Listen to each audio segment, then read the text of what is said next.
When you're collecting leads on your website, should you ask for the name and the email address, or should you ditch the name field and just ask for the email address? This is from a reader question, and today's video is my answer.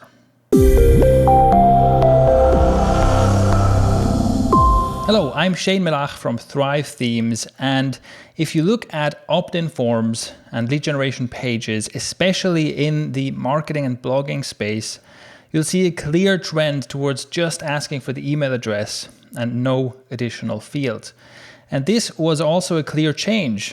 A few years ago, it used to be much more typical to ask for name and email address, and then that changed to email address only. This trend started because some people started reporting that, hey, if you ditch the name field and you just ask for the email, you get more emails. It increases your opt-in rate. And then a lot of people, it's become kind of a truism now. It's just like everybody knows that you get higher conversions by leaving out the name field. And so everybody does it because everybody else is doing it. But there are a few issues with this. And as usual, my answer is probably a bit more complicated than the answer you'll get from anyone else, but it's also just much closer to the truth, and I want to arm you with more knowledge in this field. So here are the three main points I want to make about this topic. The first point is be careful about what data you look at and whose advice you follow. So I was looking at data, looking at some case studies and so on, searching for case studies to back up what I'm talking about in this post. And it's much easier to find case studies that aren't very well done than to find ones that are well done. And I'll link to an example below that to me is like the perfect example of this kind of thing going wrong, where on the face of it, it looks like, a very clear result. They test name plus email versus email only, and they get a huge lift, 45% increase if you ditch the name field, and 97% confidence or something like that. And that seems great. But then if you look at the numbers, they only got something like 60 conversions and only something over 300 visitors in this entire test over 2 conversion variations. And look, here's the thing. I don't know how long they ran the test either. I bet it's not very long. But, if you've only had 60 conversions and you've only had 300 odd visitors, no matter what your testing tool tells you, that test is not finished, right? What you should do is just walk away from that, come back 7 days later, and then look at the numbers. And by that time, I guarantee you that conversion value will have changed and the confidence value will also have changed. And this is something that's quite tough because even your conversion tool will basically mislead you, right? And tell you, no, this test is done, right? 97% confidence, everything's fine. But ignore it and just walk away. And I'm not even saying that, I'm not saying that these people are trying to fool you or trying to mislead you. It's just that it's an easy mistake to make, and most people don't know about this. So you need more data before you can claim a conversion lift of any kind. Having said that, you can find compelling evidence on both sides. On the one hand, you can find compelling evidence with enough data that says if you leave out the name field, you will get higher conversions, so you will get more emails. On the other hand, you can also find compelling data that suggests that if you have a name field and you use that in your emails, you insert that in your subject line, you use that to personalize email messages, that you will get a higher engagement with those emails. And then, the question is how do these two weigh up against each other? And I'll link to another post below which has some good data, but which makes a mistake that I think is a very dangerous one to make, where what you can't do is kind of look at averages, right? You can't say, well, in this test, it shows that if I remove the name field, I get 10% more leads. And in this test, it shows that I get 20% higher engagement if I add the name as a personalization element in my emails. Therefore, it is better to get 10% fewer emails and 20% higher engagement. It doesn't work like that. You can't do a comparison like that at all. The truth is, unfortunately, it is impossible for you to know what the effects of having or not having a name field are in your business until you run that test yourself. This brings me to point number 2, which is that it's quite difficult to know what the real effects of a change like this are on your business. The thing is, the goal of a business is usually not to generate email addresses, right? In most cases, for almost every business, the actual end goal is to generate revenue. And ideally, you should always test whatever you're testing with the actual end goal of revenue as a result you're measuring, or you should measure as close to revenue as possible. What that simply means is, let me give you an example, right? If I tell you, okay, I ran a test on a sales page and I tested a green button versus a red button, like a buy now button, right? And I got, let's say, 15% more clicks on the red button.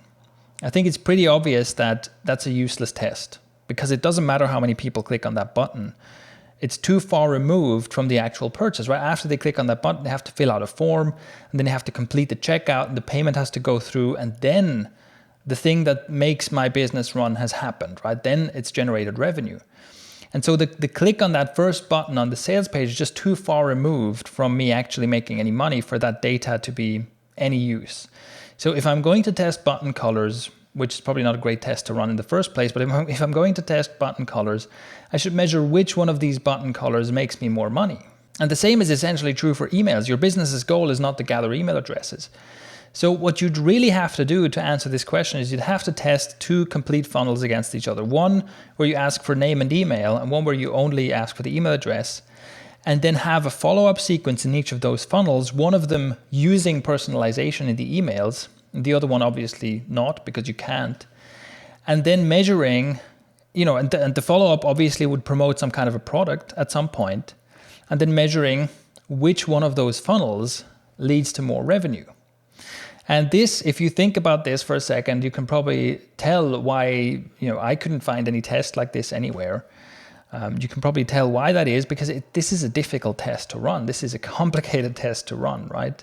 So it's quite time consuming to set this up. It's technically difficult to really track this properly through a whole email funnel and make sure that in the end, you know exactly which leads come from where in your conversions and so on. This is not an easy test to run. The major issue this hints at is the relevancy problem, which is that the more relevant you make an offer to a very narrow, very specific group of people, on the one hand, the more people you're excluding from your offer, but on the other hand, the higher the likelihood that you'll be able to convert those people. So as an example, right, it's quite possible that I have the 20 perfect prospects in a room and I manage to convert 15 of them into customers. Or on the other hand, I have 100 generic prospects in a room and I only manage to convince 5 of them to make a purchase. So the number of people in a room or the number of people on a list doesn't necessarily correlate with the revenue that comes out the other end. Now, I'm aware that this isn't very helpful because all I'm saying is, hey, look, it's more complicated.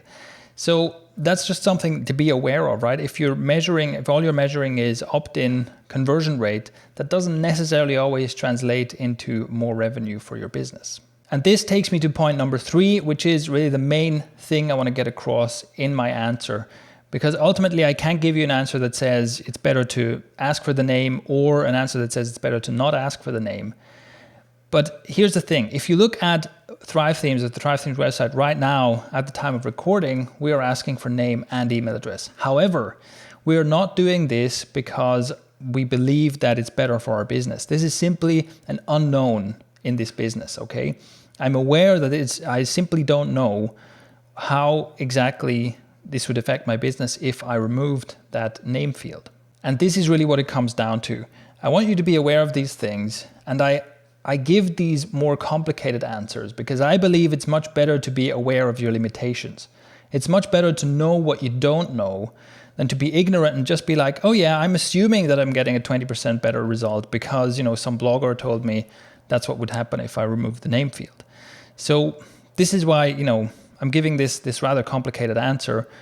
I think it's good if you actually know the things you know and you know the things you don't know. And the name email thing is a question that you probably don't know the answer to in your business until you run that test. All right, so let me know what you think. If you have any other sources, if you have any other case studies that you think I should know about or that you want to share with everyone, please post them in a comment below. Let me know about your opinion or maybe your own experience with this. I'd love to know your thoughts. So go ahead and leave a comment below. And if you enjoyed this video, please also share it and spread the love. Thank you very much, and I'll see you next time.